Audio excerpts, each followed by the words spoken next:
who served in Iraq, David Santos, a Navy-trained Arabic linguist, and Army-trained Korean linguist Jared Chapowski.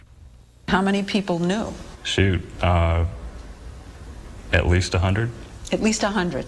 Yeah. And you weren't discharged? No. Well, the only thing that ever happened to me was my leading petty officer came up to me and he said, you know, I think that everything about homosexuals is disgusting. It makes my skin crawl, but we still love you.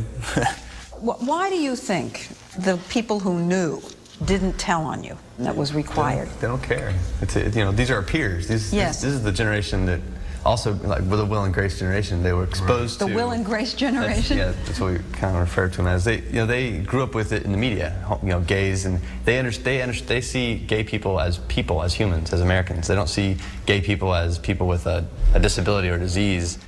These men say the military's top brass is out of touch with the troops and with the American public.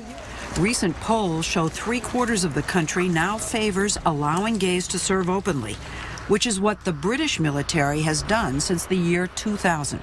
I don't believe for a second it's affected the fighting capability of our forces.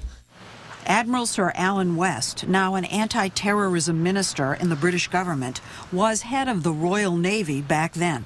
Was it smooth? Was it traumatic? Was it difficult? Was it easy? Actually, to be quite honest, it has been almost no trouble. And the people who had said, oh, well, you know, young soldiers and young sailors will never accept this, they actually accepted it much more easily than silly old blighters like me. You know, you actually told us that you think that the product, or the outcome of this, is actually making the military better. I think it is better. I think it's better. Why because people feel they can be open about who they are, and they can really throw themselves totally into what you want to achieve with your force. Royal Navy! Talk about being open. The Royal Navy now allows sailors to march in gay pride parades in uniform, and gay couples are even eligible for married military housing. We aren't the Brits. We're not the Europeans. We're not the Swedes. Presidential candidate Duncan Hunter is the ranking member of the House Armed Services Committee. He argues that gays do not belong in the U.S. military because American troops need to be hardened warriors, unlike soldiers in the 15 NATO countries where gays serve openly. The Fallujahs of the world, the Ramatis of the world that require heavy combat and lots of firefighting capability, those are the places the Americans go. The other countries tend to go to the so-called peacekeeper zones, where they have fewer firefights and less contact with the enemy. And the European nations show little will to send large contingents of their military people into dangerous places. I think American troops are very brave, and I think British troops are very brave, but we do it in a little bit of probably a quieter way generally. You know, we don't have to go and shave our heads off and shake hands very hard. You can still kill someone without having to do that. But there is a culture of conservatism and macho-ness that goes way back. You read about the Spartans, they were all homosexuals, the whole lot of them. And I don't think anyone would suggest for a second that the 500 Spartans fighting against the Persian army were not pretty macho. But introducing openly gay troops into gung-ho U.S. combat units could be difficult. That David Santos, the Arabic interpreter, was gay was no secret at his home base in Georgia. But he went back into the closet when he was assigned to a combat unit of Marines in Fallujah. When it comes to those kind of places, there's a lot of homophobic remarks made, but like what? Never directed at me. Can you say it on television? Just anything that a high schooler would say negatively about a homosexual. But the words weren't directed at you. No. Because you were in the closet at that point. Yes, ma'am. But you heard it around you. Oh, yes, ma'am. It was all over the place. Are you guys being a little naive?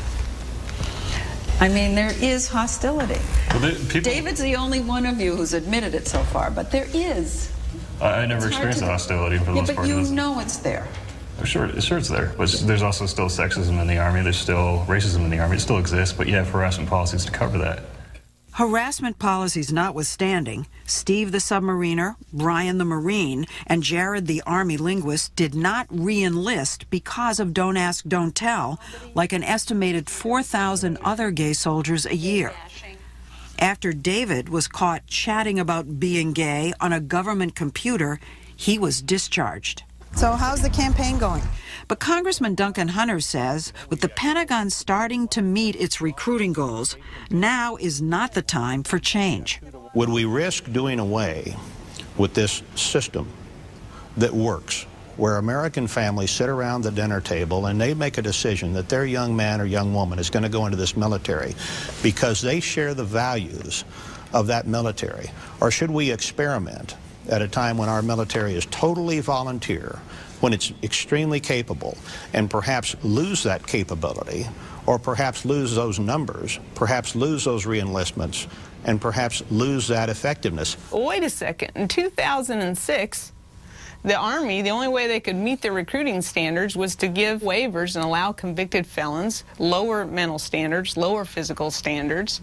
We're given twice the number to enlist of bonuses financially, 3 times to re-enlist. Thousands of gay people go out the door voluntarily. People like me.